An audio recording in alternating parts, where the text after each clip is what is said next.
సాక్షి life మీ ఆరోగ్య నేస్తం. Subscribe చేయండి.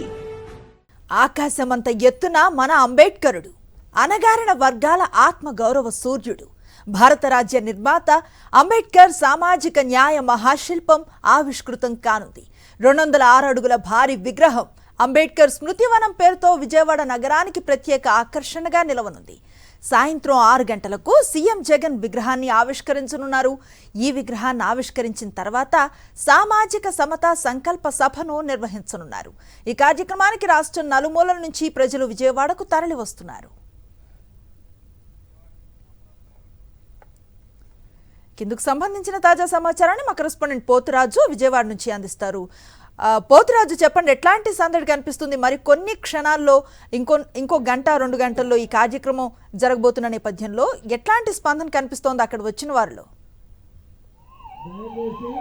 అనుశ్రీ, చూడవచ్చు విజయవాడ మొత్తం కూడా జనసంద్రంగా మారిందని చెప్పొచ్చు. సామాజిక న్యాయ మహాశిల్పాన్ని కూడా సీఎం వైద్యుడి మరి కాసేపట్లోనే జాతికి అంకితం చేయబోతున్నారు. చూస్తే కనుక జనమంతా కూడా పూర్తిగా రాష్ట్రంలో ఉన్నటువంటి నలుమూలల జనమంతా కూడా ఇక్కడ ఉన్నటువంటి ఇందిరాగాంధీ మున్సిపల్ స్టేడియం వైపు వడివడిగా వస్తానని చెప్పొచ్చు. చూస్తే ఇక్కడ ఉన్నటువంటి వారు ఉన్నారు, వీరితో మాట్లాడించే ప్రయత్నం కూడా చేద్దాం. ఇక్కడ సార్ ఏ విధంగా ఫీల్ అవుతున్నారు? ఈ రోజు సీఎం వైద్యుడి జాతికి అంకితం చేయబోతున్నారు.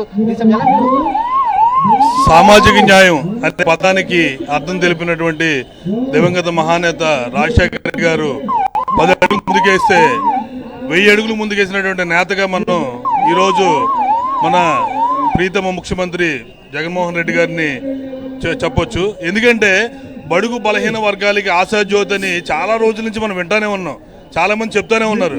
కానీ ఈ రోజున ఉన్నటువంటి ఈ పరిస్థితిలో మీరు చూడొచ్చు, బడుగు బలహీన వర్గాల ఆశాజ్యోతి ఎవరనేది ఇక్కడ ఉన్న ప్రతి గుండెని అడిగితే చెప్పుద్ది.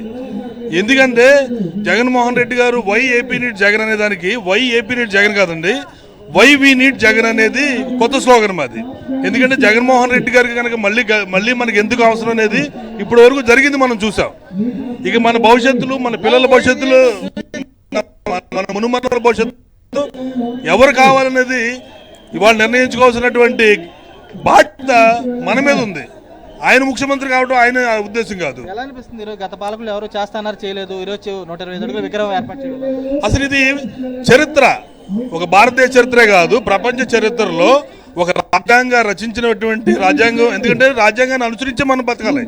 అది రాజకీయ నాయకుడు అవ్వచ్చు, చిన్నోడు అవ్వచ్చు, పెద్దోడు అవ్వచ్చు, రాజ్యాంగాన్ని అనుసరించి బతకాల్సినటువంటి పరిస్థితి మనది. అది గ్రంథం. మన గ్రంథం ఏంటంటే కులాలకి, మతాలకి, ప్రాంతాలకి అతీతంగా ఉన్నటువంటి గ్రంథం ఏదైనా ఉందంటే మనది రాజ్యాంగం. ఆ రాజ్యాంగాన్ని రచించినటువంటి ఒక మహానుభావుడిని మనం ఈరోజు ఒక హిస్టారిక్ ప్లేస్ అవుతుంది. గుర్తుపెట్టుకోండి, ఈరోజు అందరూ కూడా గుర్తుపెట్టుకోండి, మన హిస్టారిక్ ప్లేసెస్లో పెద్ద తిరుపతి ఇవన్నీ అలాగే మన హిస్టారిక్ ప్లేసెస్ ఉన్నాయో, రాబోయే రోజుల్లో హిస్టారిక్ ప్లేస్ ఏంటంటే విజయవాడ ఎందుకు వస్తున్నామంటే విజయవాడకి ప్రత్యేకంగా వచ్చేవాళ్ళు ఈ విగ్రహాన్ని చూడడానికి రావడానికి వచ్చే పరిస్థితి ఏర్పడింది అనేది. జగనన్న గారికి హ్యాట్స్ ఆఫ్ అండి ముందుగా. ఎందుకంటే 120 అడుగుల విగ్రహం కట్టాడు అంటే ఆయన మొగాడు అనిపించుకున్నాడండి కట్టించి. ఎందుకంటే ఆయన తప్ప ఇంకెవరు కూడా ఇది కట్టేవాడు కాదు. అది కూడా మరి ముఖ్యంగా మా విజయవాడ నడిబొడ్డులో విగ్రహాన్ని కట్టి చూపించాడండి. ఎవరైతే ఈ విగ్రహాన్ని తీసుకెళ్లి ఊరు ముళ్ళ పొదల్లో కడదామని ప్లాన్ వేశాడో ఆయన చెప్పు తీసుకొని కొట్టినట్టు నడి మధ్యలో కట్టి చూపించారండి. అది మా జగనన్న గారి పవర్. వై నాట్ 175 కొట్టి చూపిస్తామండి మేము అందరం కూడా. స్పష్టం చేస్తారు. గతంలో చూస్తే కనుక గత పాలకులు కడతామని చెప్పి కూడా ఆచరణలో చేసి చూపలేదు.